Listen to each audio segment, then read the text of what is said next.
Star ॲम्बॅसेडरच्या fashion वृत्तामध्ये आज मी आहे पुण्यामध्ये. माझ्यासोबत आहेत तेजस्विनी पंडित आणि अभिज्ञा भावे. फॅशन स्टाईल आणि ब्रँडचा सध्या जमाना आहे आणि त्यामध्ये एक वेगळ्याच नावाचा ब्रँड अस्तित्वात येतो आहे. त्याचं नाव आहे तेजाज्ञा.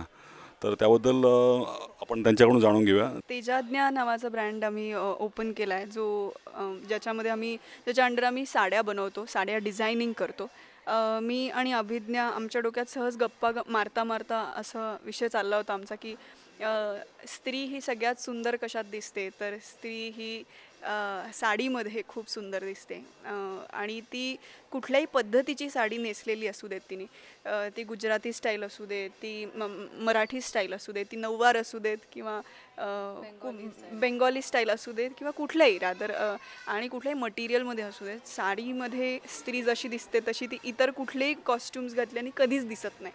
तर त्यामुळे आमचं सहज बोलता बोलता असं डोक्यात आलं की वाय नॉट आपण एक स्वतःचा ब्रँड सुरू करूयात आणि ज्याच्या अंडर आम्ही म्हणजे असं म्हणतात ना की डिझायनरचे कपडे घालायला खूप आवडतात लोकांना किंवा सिग्नेचर असलेले स्टाईल्स त्यांना पब्लिकला खूप आवडतात, पण त्यांना सोर्स माध्यम अवेलेबल नसतं किंवा त्यांना ते खूप महाग वाटतात. पण आमच्या साड्या ज्या आहेत त्या अजिबात महाग नाही आहेत, त्या खूप सर्वसामान्य माणसांना परवडणाऱ्या साड्या आहेत. आणि प्लस आम्ही एका स्त्रीसाठी एक साडी, म्हणजे आम्ही रिपीट नाही करत साड्या, डिझाईन्स आम्ही रिपीट नाही करत. जनरली आपण मार्केटमध्ये गेलो की आपल्याला त्याच कलर म्हणजे त्याच डिझाईनमध्ये वेगळे कलर्स पण सापडतात, पण आम्ही असं डिसाईड करून चाललो होतो की एक डिझाईन एक कलर दॅट्स इट. कारण मग तो तुम्हाला रिपीट झालेला नाही दिसला पाहिजे. म्हणजे मी नेसली आणि मला चार चौघींमध्ये एक वेगळी स्त्री त्याच साडीमध्ये दिसली असं झालं नाही पाहिजे. तर म्हणून मग आमचं असं डिसिजन झालं की करूयात. आणि आम्हाला खूप छान छान काही सेलिब्स लाभले आहेत. स्मिता तांबे आहे, त्याच्यानंतर हर्षदा खानविलकर आहे ज्यांनी आमची साडी घेतली, त्याच्यानंतर लीना स्वप्नील जोशी आहे, रेणुका शहाणे आहेत. तर त्याच्यानंतर आता सावनी रवींद्र सिंगर जी आपली आहे ती आहे. तर त्यामुळे खूप जणं खूप इंटरेस्ट दाखवत आहेत, इंटरेस्ट घेत आहेत आणि छान दिसत आहेत साड्यांमध्ये. तर we are very happy to be a part of it. साडीचं जे डिझाईन आहे ते म्हणजे दोघांपैकी कोणी डिझाईन केलं, कसं केलं डिझाईन ते?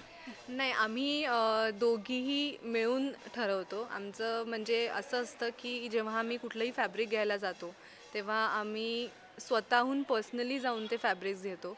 नॉर्मली कसं असतं, डिझायनर ब्रँडच्या अंडर जेव्हा तुम्ही कुठलाही डिझायनर ब्रँड घेता तेव्हा त्या माणसाने चूज केलेल्या फॅब्रिक्स नसतात. तर आम्ही स्वतः त्याला पर्सनल टच देण्यासाठी आम्ही स्वतः फॅब्रिक्स आणण्यापासनं ते कॉम्बिनेशन्स ठरवण्यापासनं ते पॅटर्न्स ठरवण्यापर्यंत सगळ्यात आमची इक्वली आमच्या दोघींची इन्व्हॉल्वमेंट असते.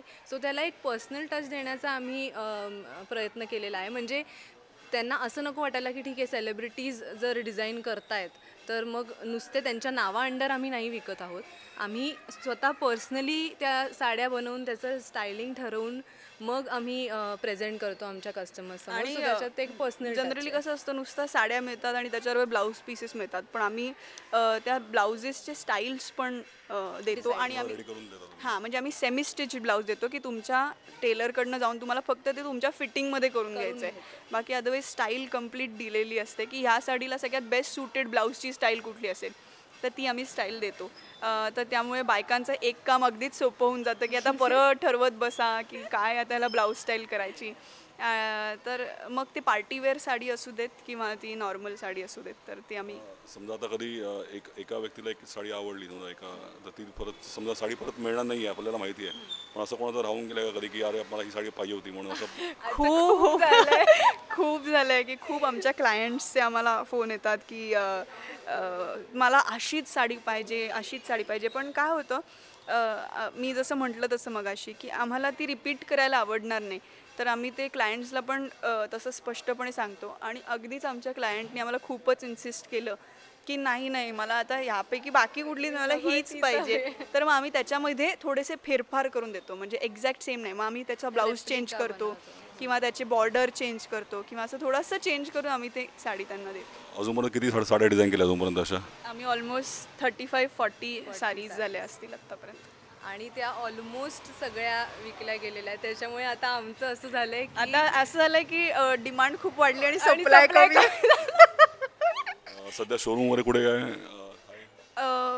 नाही, आता आम्ही शोरूम उघडायच्या प्लॅनमध्ये नाही आहोत, कारण आता आम्ही खूप लो बेसिसवरती सुरू केलं आहे. कारण आम्हाला माहीत नाही की ऑडियन्स याला म्हणजे ग्राहक याला कसे रिसीव्ह करतील किंवा काय कितपत रिस्पॉन्स मिळेल.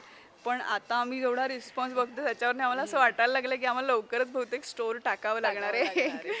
कारण आम्ही आधी तोच विचार केला की आधी रिस्पॉन्स बघूया, त्याप्रमाणे ठरवूया.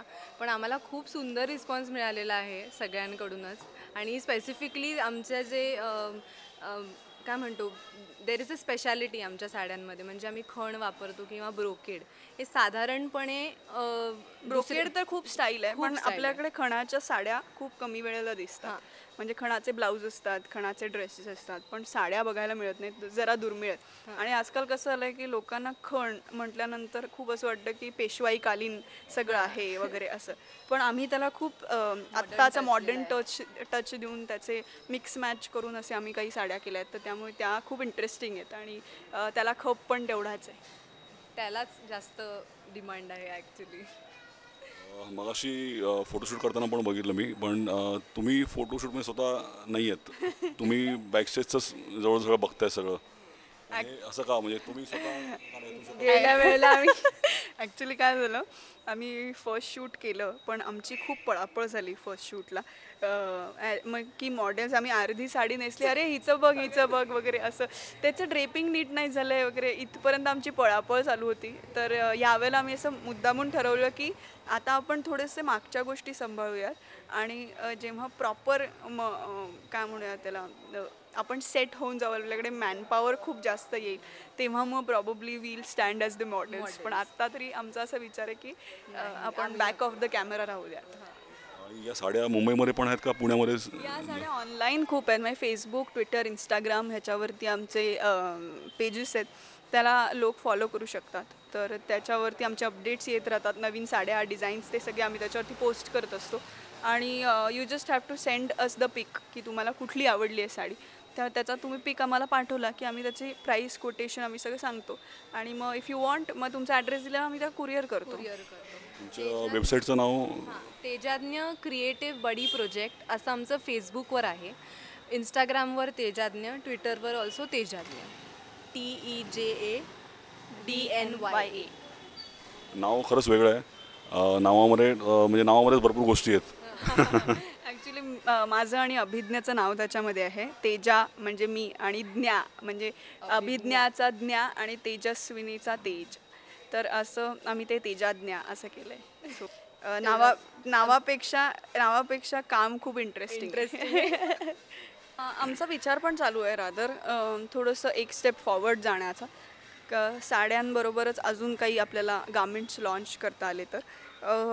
पण आत्ता कसं आहे, आमचा हा बिझनेस जो आहे हा सेकंडरी बिझनेस आहे आणि ॲक्टिंग ह्याच्यामध्ये मी आणि अभिज्ञा दोघी खूप आत्ता बिझी आहोत. आमचं स्केड्यूल खूप बिझी आहे आणि जसं आम्ही म्हटलं असं की आम्ही असे नाही आहोत की आम्ही आपल्या माणसांना कामाला लावलं आहे आणि ते त्यांचं बघू देत, आपण फक्त आपली नावं लावूया. तर असं नाही आहे. आम्हाला खूप पर्सनली त्याच्यामध्ये इन्व्हॉल्वमेंट असलेली आम्हाला खूप आवडेल.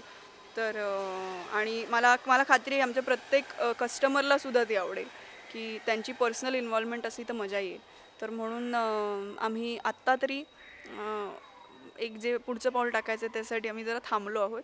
मे बी पुढच्या वर्षी आम्ही त्याचा विचार करू. तुमच्या प्रोजेक्टला माझ्याकडून पण शुभेच्छा आणि तुम्हाला चांगला रिस्पॉन्स मिळो. Star ambassador, thank you so much. Thank you so much.